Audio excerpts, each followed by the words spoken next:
Some of you might be dealing with a cheating wife right now or have faced it in the past. Feel free to share your story and how you handled it. It could help someone going through the same thing. And let us know where you're watching from. Now, let's get into today's story. Before I met Helen, life followed a structured, almost mechanical routine. My days were consumed by relentless study, exhausting hospital shifts, and the constant pressure to prove myself. There was little room for anything else. My social life had dwindled to casual conversations with colleagues and the occasional drink with old classmates. Romance seemed like a luxury I couldn't afford. While my peers were settling down, starting families, I was buried in anatomy books and medical journals, my world reduced to the sterile white walls of a hospital. Everything changed when I met Helen. She was unlike anyone I had ever encountered. Bold, self-assured, with a presence that demanded attention. At a time when my life was dictated by strict schedules and long nights, she brought a kind of unpredictability I didn't know I needed. She wasn't just beautiful, she was magnetic, someone who could walk into a room and own it without saying a word. More than anything, she understood me. She saw beyond the overworked, sleep-deprived doctor in training and recognized someone worth loving. It felt like fate. But the thing about fate is that sometimes it tricks you into thinking it has your best interests at heart. I was running late again. Rounding the last corner toward home, I checked the time. 3:25. Helen had told me to be back by 3 o'clock. Her sister Tammy and her husband were coming for Thanksgiving dinner, bringing their nearly 90-year-old mother along. Our daughter Megan and her husband Nick were also on their way with our grandson Bobby. Beside me sat a thick manila folder. Nearly $6,000 spent in a month. And for what? The photos and reports showed nothing, but my instincts told me otherwise. Something wasn't right in my marriage. Whether it was intuition or just years of experience, I felt it.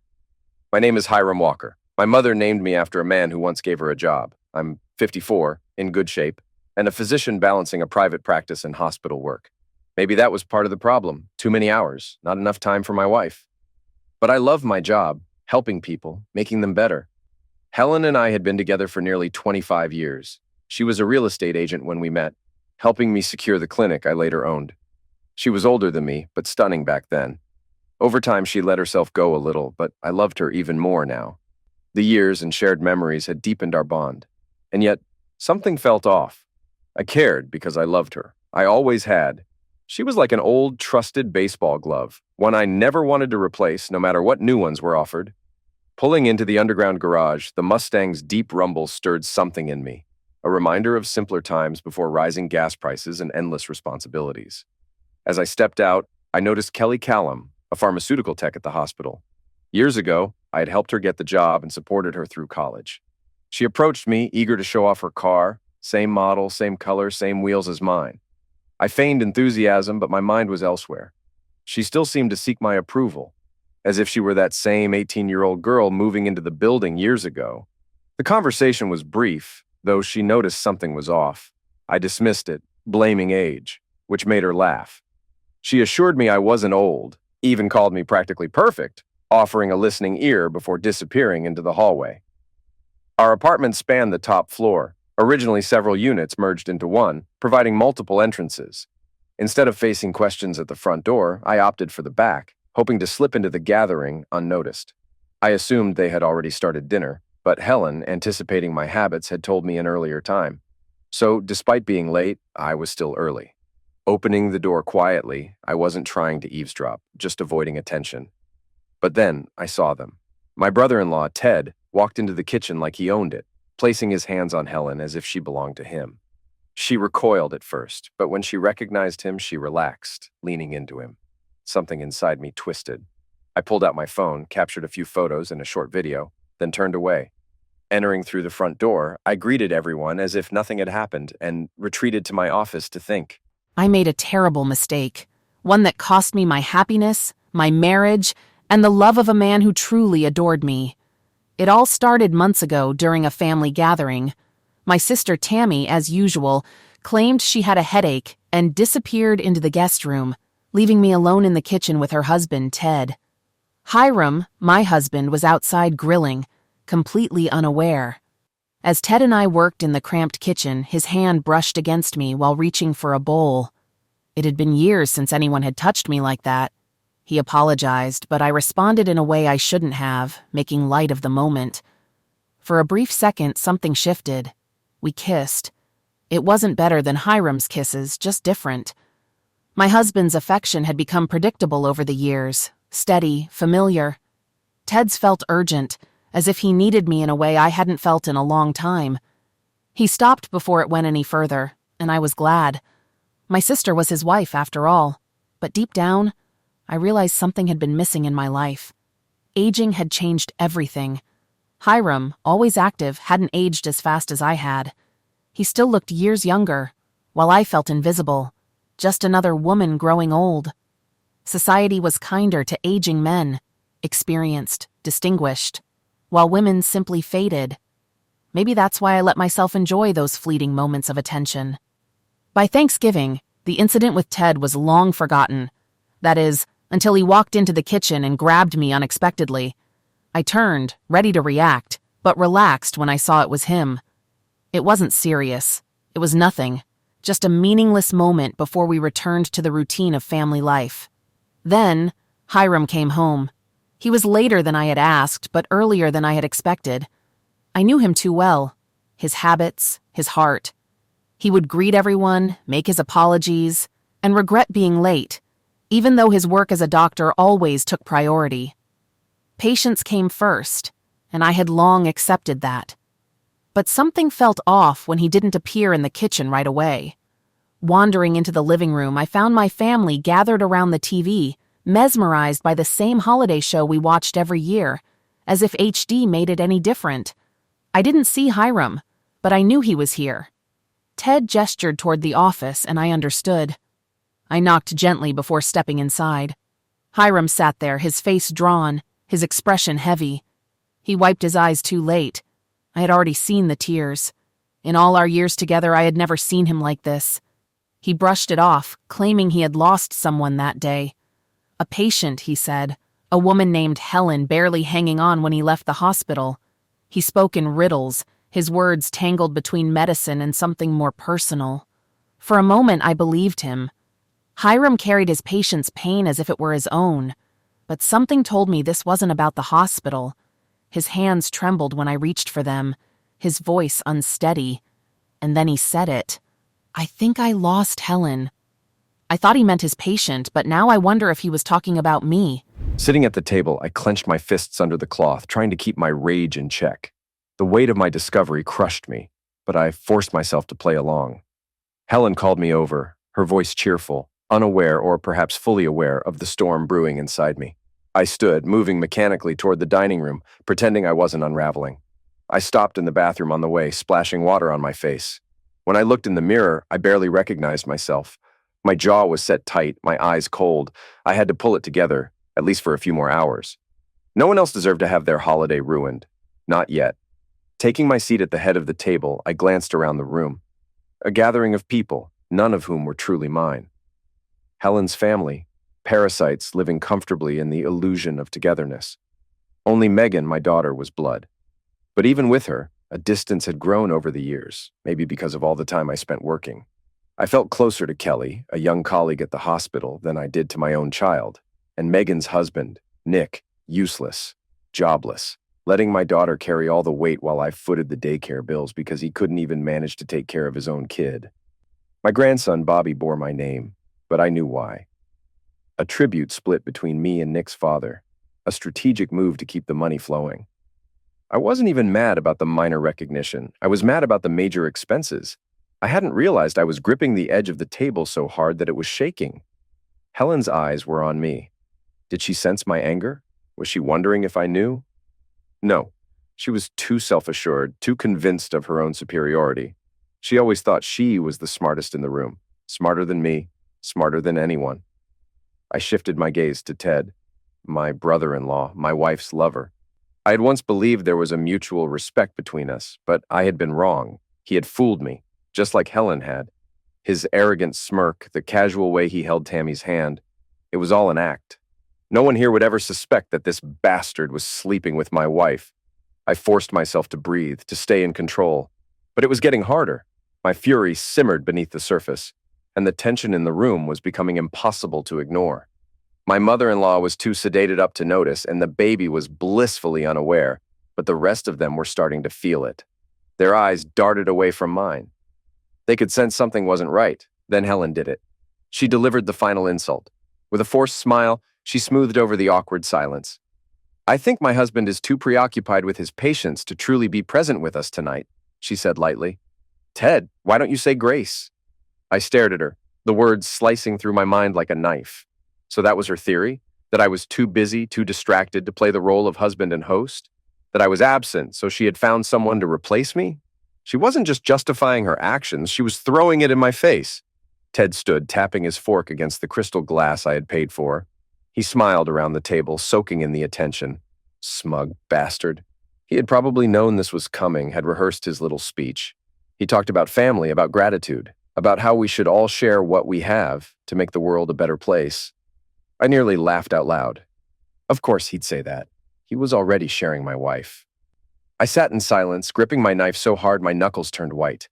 I barely noticed when the food was passed around, barely heard the conversation swirling around me. I was lost in my thoughts until I realized someone was speaking directly to me. "Hiram, do you want me to carve the turkey?" Ted asked. I looked at him, my vision sharpening, focusing. He had no idea what was coming. "You'd like that, wouldn't you?" I muttered. Ted chuckled, thinking I was joking. "Well, yes, brother-in-law." That was it. The rage inside me erupted. In one swift motion, I lifted the entire turkey, 45 pounds of it, and hurled it across the table. It hit Ted square in the face, knocking him back in his chair, sending him crashing to the floor. The room fell silent. Gasps echoed around me, but I wasn't done. I grabbed the bowl of mashed potatoes and dumped it over his stunned face, then the gravy, then the sweet potatoes from Helen's hands. "Enjoy," I growled. "You like taking what isn't yours, don't you?" Tammy screamed, rushing to her husband's side, demanding to know what was happening. I didn't answer. Instead, I pulled out my phone and walked over to the big screen TV, the one they had all been watching so intently just moments ago. With a few taps, I connected my iPhone. The screen flickered, then played the video. Helen, Ted, in my kitchen. Silence, then chaos.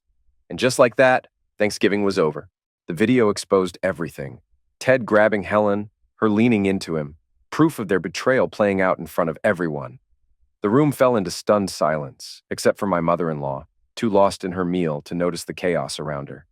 Eyes darted between Ted and Helen, waiting for an explanation neither of them could give. The weight of the moment settled in. I had no interest in listening to excuses. I told them to come up with a story before I returned and walked out. Helen chased after me, crying, but I took the stairs, knowing she wouldn't be able to keep up. On the third floor, a group of young men lingered in the stairwell. Most moved aside without hesitation, but a few watched me with a mix of amusement and pity. I ignored them and continued downward, reaching the garage. The sight of my Mustang, sleek and reliable, gave me a brief moment of clarity. I had no plan, just the urge to escape. As I reached for the door, a hand on my shoulder startled me. Kelly stood there, smirking as if she had been expecting me. Without asking, she took my keys, slid into the driver's seat, and started the engine. She drove through the city with ease, handling the car as if it were hers. Every stop, every shift, smooth and precise. But once she hit the freeway, she let loose, pushing past 130 miles per hour. The roar of the engine and the rush of speed drowned out my thoughts. For a moment, I didn't have to think about Helen, about Ted, about what came next. Kelly, always perceptive, knew something was wrong. Without hesitation, she pressed me for answers, understanding before I even said it that it was about Helen. She had always been blunt, unfiltered. She guessed at the situation before I confirmed it, assuming Helen had lost interest, had outgrown our marriage. The reality was worse. Finally, I admitted it. Helen was cheating on me with my brother-in-law. Kelly was stunned, then furious. She didn't hold back. The next step was clear, at least to her. A divorce lawyer, a clean break, an end to all of it. Kelly kept talking, throwing out plans and pushing for action as if she had been waiting for this moment. It almost seemed like she was glad my marriage was falling apart. I remembered how she had lived with Helen and me for a while when her parents nearly divorced. They had managed to save their marriage with time and therapy, but the real question was always the same. Can this marriage be saved? Until that night, I had never truly considered life without Helen. Even when I left the apartment in a rage, I knew I would return. I just needed time to process everything. My plan had been to come back, demand answers, insist on counseling, and make sure Ted was permanently out of our lives. If Tammy stayed with him, that was her decision, just like whether I stayed with Helen was mine. Kelly, however, saw things differently. To her, there was no point in negotiating. She couldn't understand why I would even consider staying in the same house as Helen, let alone sleeping in the guest room. She offered me a place to stay, pushing for immediate separation and a lawyer. I wasn't so sure. My attorney, who handled all my legal matters, could take care of the divorce if needed, but I wasn't ready to make that call yet. First, I needed to gather more information. The private investigator I had hired had been watching for Helen to leave the apartment, but it was clear now that the affair had been happening inside our home. If Helen wasn't ending things with Ted, I needed to know. The more I thought about it, the angrier I became. Kelly, sensing my frustration, suggested I have my own affair, as if proving a point would somehow balance the betrayal. I ignored the comment. Revenge wasn't what I wanted. I wanted the truth. When I returned home, Helen was at the table with Tammy and Ted. She ran to me immediately, tears-streaked and desperate to explain. Tammy was visibly angry, while Ted, for once, looked ashamed. Ignoring them, I went straight to the bedroom, but Helen followed, pleading for a chance to talk. Back in the dining room, she tried to justify what had happened. According to her, there had never been closeness. Just a slow, dangerous slide into something that never should have happened. She admitted feeling insecure, watching me stay youthful and fit while she felt like she was aging alone. The attention from Ted had made her feel seen again, but it had never been about him. It was about her fear of becoming invisible. She insisted it had meant nothing, that it was a mistake she deeply regretted. If Tammy and Ted could try to work through their problems, she argued, why couldn't we? She begged for another chance, breaking down in tears, willing to do anything to fix things. I stood there, listening, weighing her words. I wasn't sure if I believed her. I wasn't sure if it even mattered. All I knew was that I needed time. Without another word, I turned and went back to the bedroom, closing the door behind me. That night, I lay in bed, staring at the TV, my mind too restless to focus. At some point, Helen slipped into the room. She had gotten ready in the other bathroom and wore the silk nightgown she knew I liked. She hesitated before sitting at the edge of the bed, watching me for a moment. I didn't bother looking at her. I simply told her we wouldn't be sharing a bed and that she could sleep in Megan's old room or the guest room. She tried to speak, but I cut her off. There was nothing to talk about. I wasn't even sure we'd still be living under the same roof. Maybe she should have left with Tammy and Ted, but I hadn't made any decisions yet. Right now, I just needed space, away from her. Without another word, she left, settling into the guest room next door. Sleep didn't come easily. My thoughts kept me awake, and even when I dozed off, I woke up soon after. A few times during the night, I heard Helen crying softly. It didn't change anything. It didn't make me feel any better. Before dawn, I was up and out for a run. I needed the release, something to clear my mind, if only for a little while. By the time I returned, Helen had started moving around the apartment. I showered quickly, wanting to avoid her, but as I stepped out of the bathroom, I saw she had placed a cup of my usual coffee and a pastry at my spot at the table. Her voice was quiet as she spoke, reminding me how I always told my patients to eat after exercise.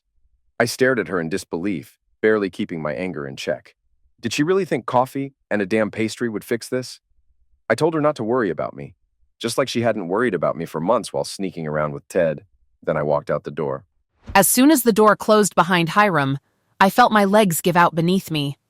I sank to the floor, overwhelmed by the weight of everything I had destroyed.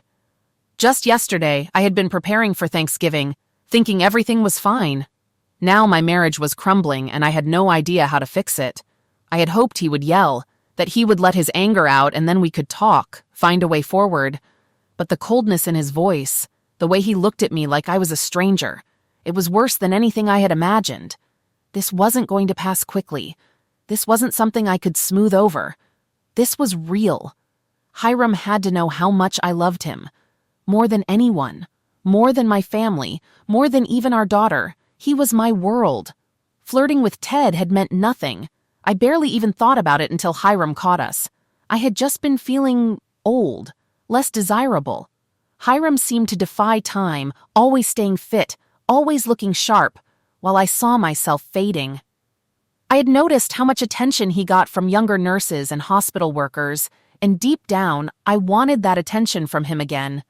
I wanted to feel wanted, but until yesterday I hadn't realized how much he still loved me. I saw it in his face, in the raw pain in his eyes. My own body had betrayed me these last few months. My hormones were out of control, my desire stronger than ever, but instead of reaching for my husband, I had withdrawn. Our bed life had never been a problem, but lately I felt self-conscious, hesitant. I told myself Hiram would notice, that he'd understand something was wrong, that he'd ask. But now I wondered if my distance had made him suspicious. Maybe he assumed I had been with Ted. But I hadn't. That was the truth. I had never slept with him. A few stolen moments, fleeting touches, nothing more. And yet, that was enough to ruin everything. The thought of what I had done, of what I might lose, sent a wave of nausea through me. I ran for the bathroom but didn't make it in time, gripping the sink as I threw up. My whole body shook. I rinsed my mouth, splashed cold water on my face, and dragged myself to bed. Maybe if I closed my eyes, if I stayed still long enough, the sickness would pass. But deep down, I knew this feeling wasn't going anywhere. I arrived at my office earlier than usual, needing a distraction. A few patient appointments were scheduled, but my focus was elsewhere. The first call I made was to my lawyer requesting a copy of our prenuptial agreement. Ironically, the document had originally been designed to protect Helen's assets. When we married, she was a successful real estate agent, while I was drowning in medical school debt with no established practice.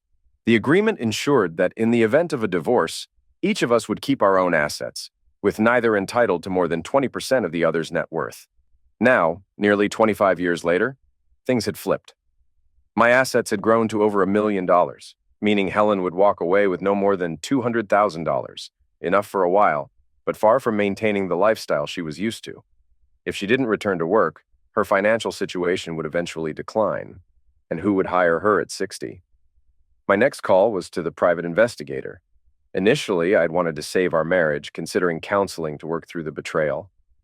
I loved Helen, but I wasn't naive. If she reconnected with Ted, there was a real chance she'd leave for good. Some of what she had said the night before stuck with me. Her insecurities, her hormones, feeling old and unwanted. Maybe she was battling depression. She spent most of her time at home, rarely going out except for shopping or the occasional dinner with me.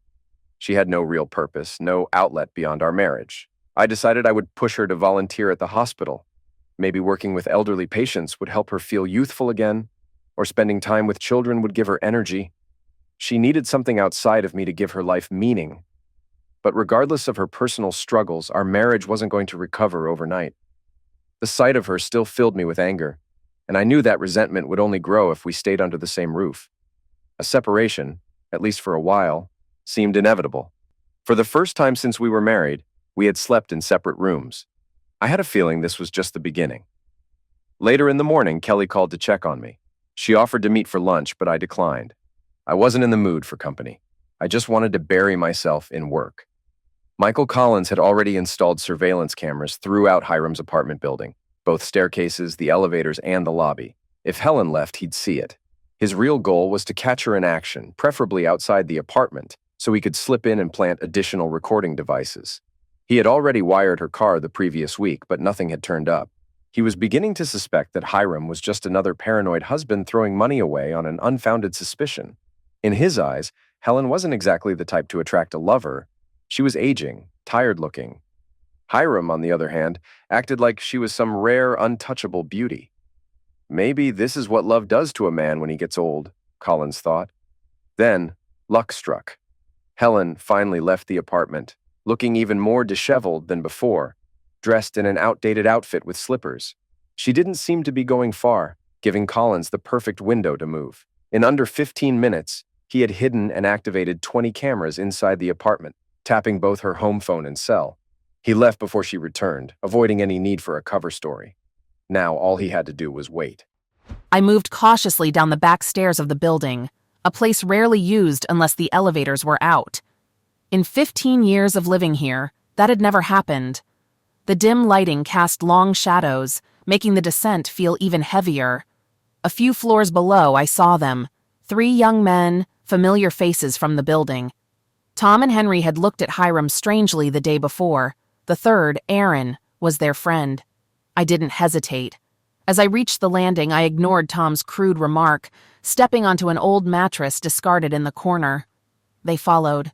Afterward, I lay there, staring at the ceiling, feeling nothing but emptiness. I thought of Hiram, of the devastation on his face when he found out about Ted. If he ever saw this, there would be no coming back. A lump formed in my throat as tears slid down my cheeks. The night before, I had slept just a few feet from Hiram, but it might as well have been miles. For over 2 decades, his soft snoring had been a comfort, a constant presence that reassured me. Without it, I had barely slept. Now, lying in the filth, I realized the truth. I still loved him, and I was on the verge of losing him forever. I had told myself this was about feeling wanted, proving to myself that I wasn't invisible, that youth hadn't completely slipped away from me. But Aaron's final, mocking words cut through that illusion. To them, I was nothing but a joke, a fleeting amusement. There was no admiration, no desire, just closeness. Shame burned through me. I had been a fool, chasing validation in the worst possible way. My marriage was falling apart, and I had only made it worse. A sharp pain twisted in my stomach, forcing me to sit back down. Something was wrong. After a moment, I gathered myself, pulled on my dress, and slowly climbed back up to the apartment. I needed to see Hiram, not as a doctor, but as my husband. Back home, I made tea and curled up on the couch with a warm towel pressed against my stomach. The painkillers dulled the ache, but my mind remained restless. I had to fix this. I couldn't lose him. I would do whatever it took to make Hiram the happiest man alive, to prove that the life we built was worth saving. Growing older didn't scare me. Growing old alone did. Determined, I decided to surprise him at lunch. The worst he could do was refuse to see me, but at least he'd know I was trying. As I pulled out of the parking lot, something caught my eye. A woman, wandering aimlessly down the street. She wasn't much older than me, but she looked lost, disconnected. She stopped to talk to people, but no one had time for her. A chill ran through me. I wasn't afraid of aging. I was afraid of becoming her. I watched a woman on a bench, lost in her thoughts as people passed by. She seemed disoriented, like she didn't know where she was going. It made me shudder, wondering if I could end up like that. Lost. Alone.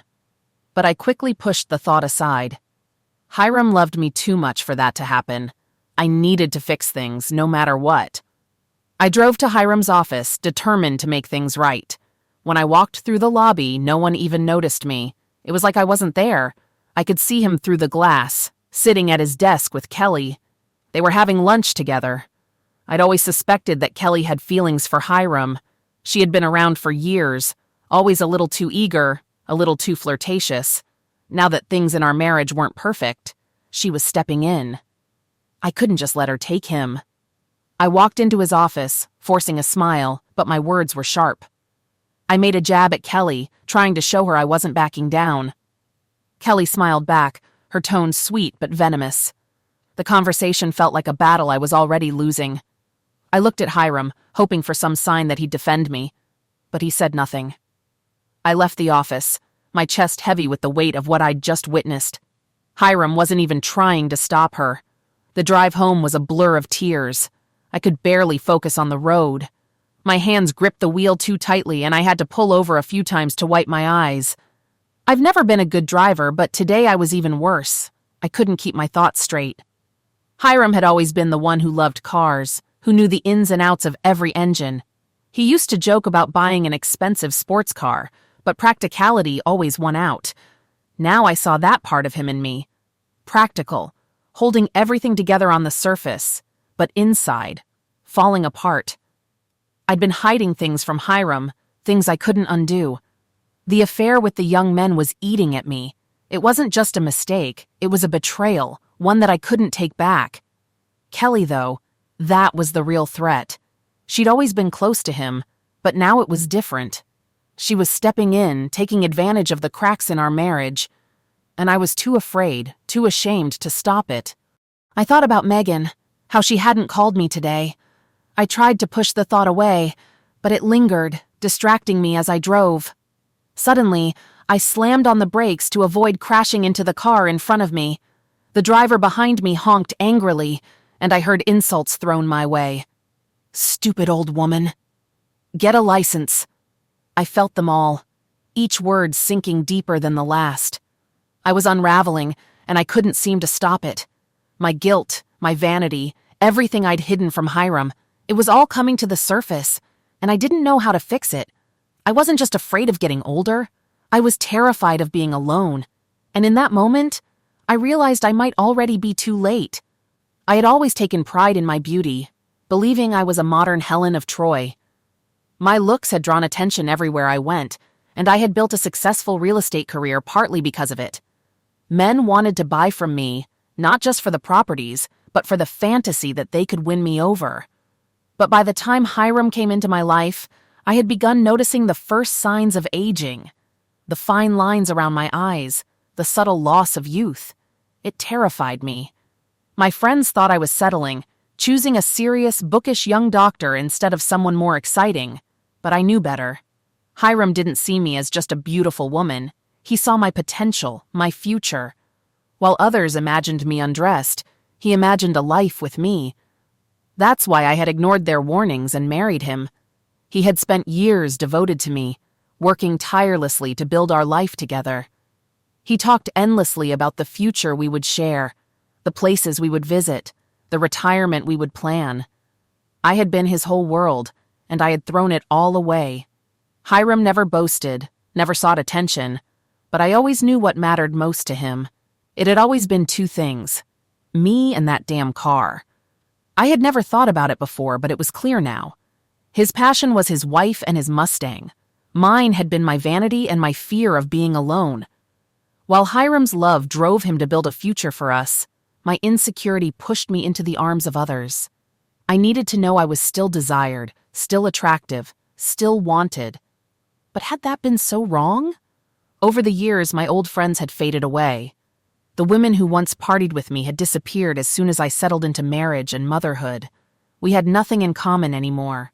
I had become the center of one person's world, while they continued seeking validation in bars and clubs. The last time I saw them had been at a funeral. It had been a harsh reality check. Most of them looked like they had barely survived their hard-lived lives. Aging had not been kind to them. Some were nearly unrecognizable, frail and toothless. It had been a relief to know I had made the right choice, leaving that life behind. But their words that day still haunted me.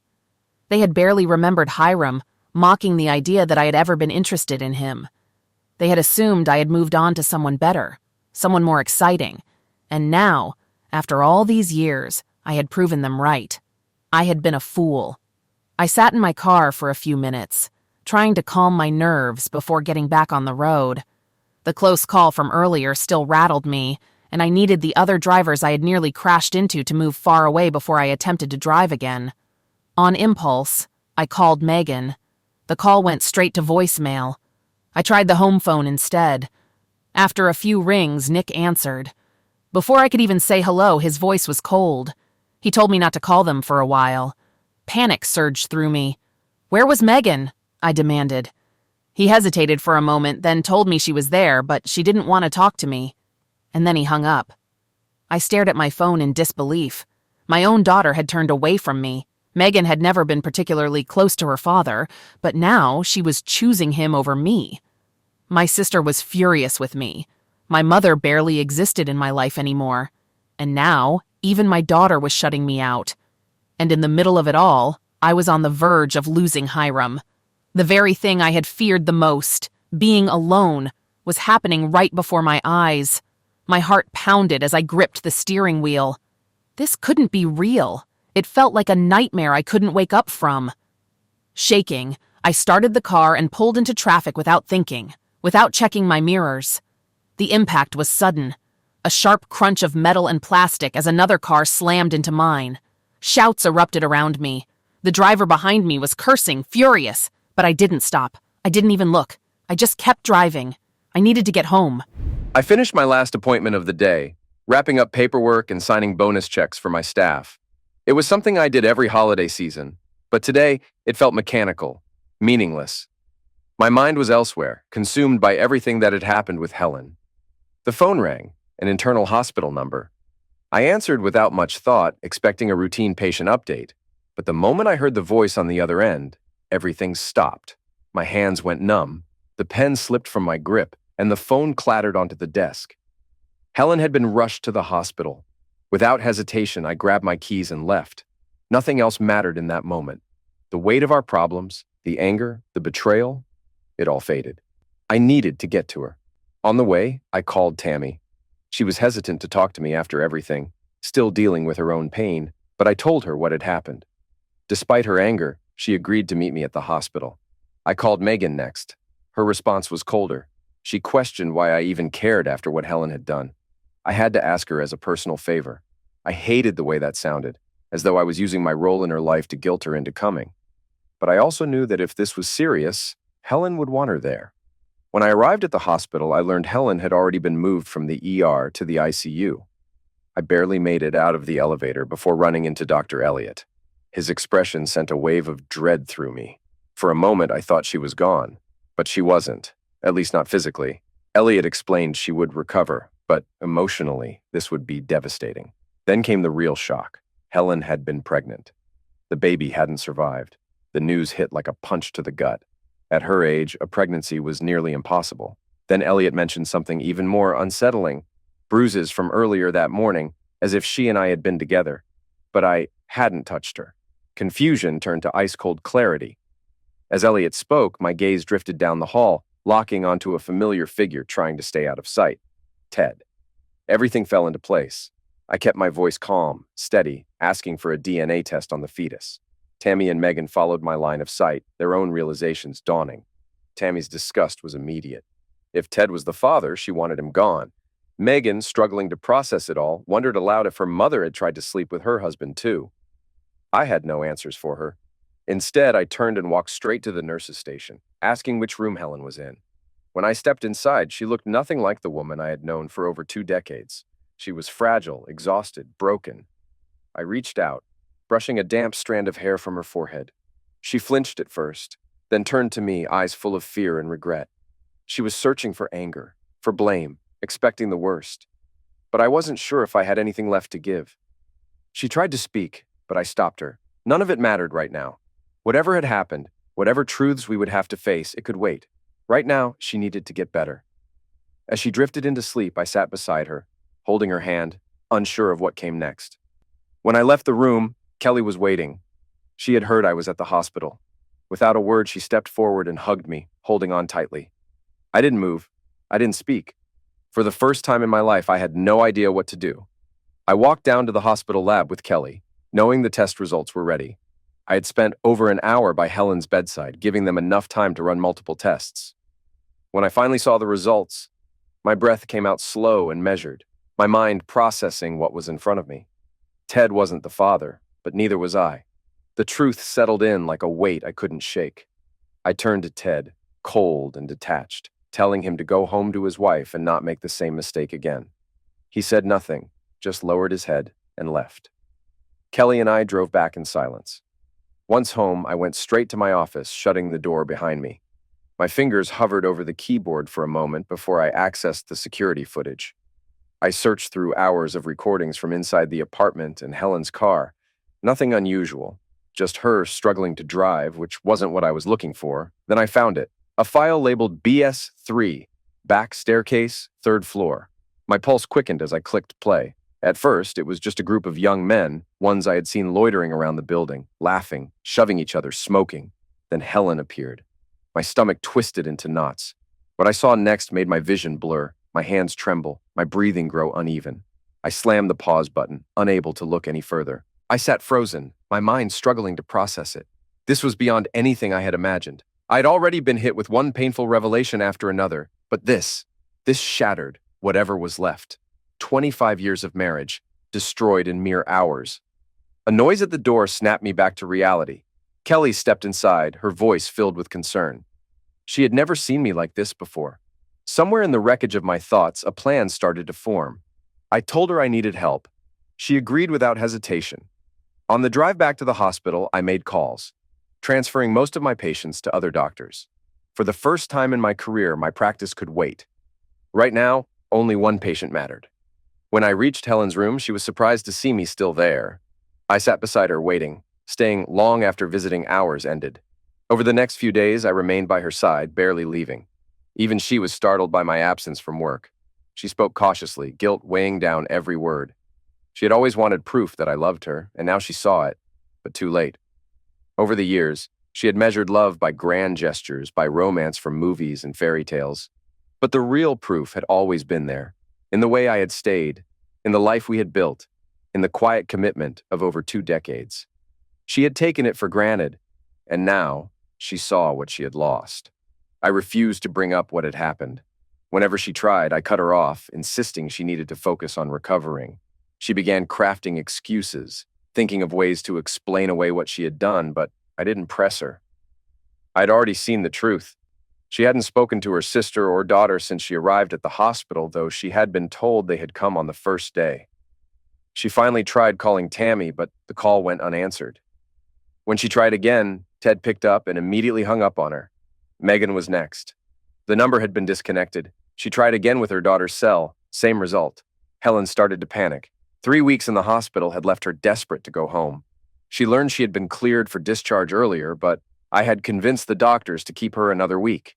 She wanted to return to our bed, believing that if we could just go back to our life, we could move past everything. She had convinced herself we could fix this. For weeks, I had been there, the only one left, the one she had hurt the most. Yet I was still by her side. And if that wasn't love, she didn't know what was. I waited in the lobby, my nerves steady but my focus sharp. The plan was in motion. A call came in, confirmation that everything was set. I walked to the front stairs, casually tossing a plastic bag onto the steps while pretending to check my mail. Moments later, Tom appeared, his attention drawn to the bag. Without hesitation, I exited through the back and made my way to Kelly's floor. As I disappeared, Tom picked up the bag, finding it filled with hospital-grade pills alongside several illegal substances. Before he could process what he was holding, 2 police cars pulled up. Officers swarmed, tools drawn. Within seconds, Tom was in handcuffs, shoved into the back of a squad car. Kelly and I watched from above. She wrapped her arms around me, her silent support more reassuring than words. 2 days later, Aaron spotted Kelly taking the back stairs, the same route Helen had once used. His mind instantly went to the past, reminiscing about how easily Helen had let them do whatever they wanted. He figured this was another opportunity and decided to follow her. Kelly entered an apartment on the 2nd floor, one that wasn't hers. Curious, Aaron peeked inside just before the door closed, his eyes widening at the sight. Expensive electronics stacked neatly in the closet. Before he could think too much about it, Kelly lifted her skirt slightly, then walked out, forgetting to lock the door behind her. Aaron trailed her upstairs where she met me. She kissed me, then disappeared into my apartment, shutting the door. Aaron smirked, convinced now that Helen's affair made sense. No wonder she had slept around. Her husband had the best-looking woman in the building, and she must have felt overlooked. But he wasn't interested in their drama. He rushed back to the 2nd-floor apartment, finding the door still ajar. Once inside, he eyed a DVD player and a small plasma TV. Then his gaze landed on something even better, a Glock 9mm pistol lying on the table. Grinning, he picked it up, testing its weight. The clip was full. He admired the Colt, whispering to himself as he imagined showing it off. His friends would be jealous. Before he could pocket it, a voice thundered through the room, orders, loud and unmistakable. He turned, heart pounding. 4 officers stood at the entrance, Colts aimed. Within minutes, he was arrested and booked for trespassing, possession of an unregistered tool, and linked to a string of thefts in the building. His future was sealed. As for Henry, he had already been dealt with. Someone had knocked him out cold and dumped him onto a freight train headed out of state. When he woke, he found a $20 bill and a note warning him never to return, unless he wanted to suffer a worse fate than his friends. Meanwhile, Helen remained oblivious. She assumed something was wrong with her phone when she couldn't reach Megan, Tammy, or even the boys she had been involved with. She refused to believe they had all suddenly changed their numbers or stopped paying their bills. But her focus had shifted. There was one real obstacle between her and fixing her marriage: Kelly. Helen convinced herself that if Kelly stepped aside, she and I could rebuild. First, she planned to appeal to Kelly directly, reminding her of the struggles her own parents had faced before reconciling. If that failed, Helen was prepared to turn to the boys, believing Tom, Aaron, and Henry could intimidate Kelly into leaving. That was no longer an option. Helen had made up her mind. Nothing and no one would stand between her and keeping our marriage together. She planned to confront Kelly before leaving the hospital because she was finally being discharged on Christmas Day. The timing felt symbolic, almost like fate handing her a second chance. After nearly a month without intimacy, she knew exactly what gift she wanted to give me. I had been preparing the house for her return, dropping hints about gifts and surprises. She expected either a jewelry box or travel tickets, predictable, but still meaningful. But more than any gift, Helen wanted a fresh start. She had convinced herself that if we just sat down and talked, we could move forward. She even thought about confessing some of the truth. Not everything, just enough to frame it in a way that would make forgiveness possible. If I found out in the future, at least it wouldn't seem like she had been lying all along. Now, while I was still concerned about her health and more willing to forgive, was the time to secure our future. At least, that's what she believed. I waited in the hospital lobby while Helen, unaware of what was coming, asked a nurse if Kelly could visit. The response surprised her. Kelly had quit. Helen likely took it as a victory, assuming I had chosen to work things out with her, forcing Kelly to walk away. That evening, I visited briefly, telling her I had a patient, but would see her later or in the morning when she was discharged. She pried about Christmas plans, subtly checking if Kelly was still around. I gave short answers, watching as she tried to mask her satisfaction. When I kissed her goodbye, it wasn't on the lips, but on the forehead. To her, it probably felt like progress. I didn't go to the hospital. Helen was discharged at 9 a.m., given instructions for recovery. With no mention of restrictions, she took it as a sign that everything was falling back into place. Assuming I was delayed with a patient, she saw it as proof that life was returning to normal. Confident, she called a taxi home. As she stepped into the building, the sight of families celebrating filled her with relief. She convinced herself she had escaped disaster, believing I had only uncovered part of the truth. Losing Tammy and Megan hurt, but if it meant saving our marriage, she could accept it. Curious, she stopped by Kelly's apartment. The door was sealed with plastic, the kind used for vacated units. Kelly hadn't just left her job, she had moved. Helen saw it as a perfect reset. She entered our apartment expecting warmth and holiday decorations. Instead, she was met with a cold, empty space. There was no Christmas tree, no festive lights, just a sad, worn-out tabletop tree barely standing. A single garland hung across the mantel, its lights flickering before going out completely. Then she saw the gifts on the bed, 3 large boxes and a note. The note instructed her to open each box in order. The first contained her hospital discharge papers and a pile of medical bills. Confused, she moved to the second. Inside were legal documents, including our prenuptial agreement. Her hands shook as she recognized what it meant. Desperation set in as she tore open the last, smallest box. No jewelry, no sign of reconciliation, just a single DVD. Her stomach dropped. She rushed to play it, her hands unsteady as the screen flickered on. The footage was undeniable. There she was, with them. The reality was stark, raw, and far from the version she had created in her mind. There was nothing alluring, nothing secretive or exciting. She looked desperate, ruined. Bile rose in her throat, but the video wasn't over. The screen shifted. Now it was me, sitting in my office, adjusting the camera, staring straight ahead. She barely processed it. Still shaken, still convincing herself this was some twisted way of proving I had forgiven her. Then I spoke. I thanked her. Not for love, not for the years we spent together, but for finally showing me who she really was. And with that, everything she had told herself, every lie, every excuse, shattered. This wasn't a second chance. It was the end. I had once believed our marriage could be salvaged. Even after Thanksgiving, despite my anger and betrayal, I had been willing to try. If Helen had simply stayed away from Ted, I thought we might have found a way forward. But I had deceived myself, just as she had deceived me. Trust was shattered. There was no fixing it. I had installed cameras in the apartment, a decision that ultimately confirmed what I had feared. There was no future for us. The video had said it all. There was no coming back from that. I had already filed for divorce and moved on. According to our prenuptial agreement, she was entitled to 20% of my net worth. I transferred $200,000 into our former joint account, which now belonged solely to her. Every credit card in our names had been canceled. She would need to start over. I wanted no part of our old life, not in that apartment or that building. It held too many memories, and I planned to create new ones. Whatever she did next was no longer my concern. Her hospital stay hadn't been fully covered by insurance, and she would soon receive a bill for the final 3 weeks, roughly $35,000. That wasn't my problem either. A private investigator had also come looking for her regarding a hit and run. She had fled the scene of an accident, and now the consequences had caught up. Before the screen went black, Kelly appeared beside me, settling into my lap. She kissed me, turned to the camera with a knowing smile, and waved. Helen sat frozen, realizing she had lost everything. A knock at the door jolted her back. Expecting Megan or Tammy, she opened it to find 2 police officers. She was being arrested. The hit and run had finally caught up with her. She spent Christmas in jail. With no one else to call, she tried Tammy. But the number had changed. Desperate, she called me. I didn't answer. Kelly did. Her voice was sweet, almost taunting. She casually mentioned that we were celebrating Christmas at Tammy's house with Megan, Nick, and my grandson. She hinted at wanting children of her own, and joked that I had better hurry before she got too old. Helen was silent, listening to the realization sink in.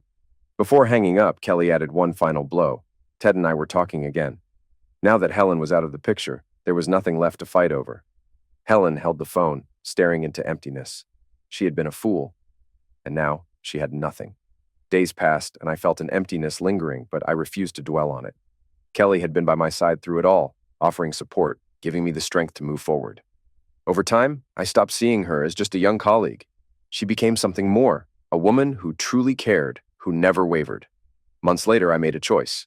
I sold my share of the clinic, left the city, and started over with Kelly. A clean slate, a new life. Helen, meanwhile, faced the reality of her downfall. She received a suspended sentence, but returned to an empty apartment, a shell of the life she had once known. She tried to reconnect with Megan and Tammy, but neither wanted anything to do with her. She was alone. The weight of regret settled deep. The walls around her became reminders of all she had lost. She turned to faith, hoping for redemption. Church became a refuge, a place to search for meaning, but prayers couldn't erase the past. Years passed. I built a new life, married Kelly, and had children. We found happiness, stability, a future. Helen remained in the past, alone but searching for purpose. She began working at a homeless shelter, giving back in the only way she could. It didn't undo her mistakes, but it gave her something to hold on to. For me, Helen's story was a lesson. Love and loyalty should never be taken for granted. I had learned to cherish those who stood by me, to embrace the present instead of clinging to what was already broken. Helen, in the end, could only hope that one day those she had hurt would forgive her. Until then, all she had was time.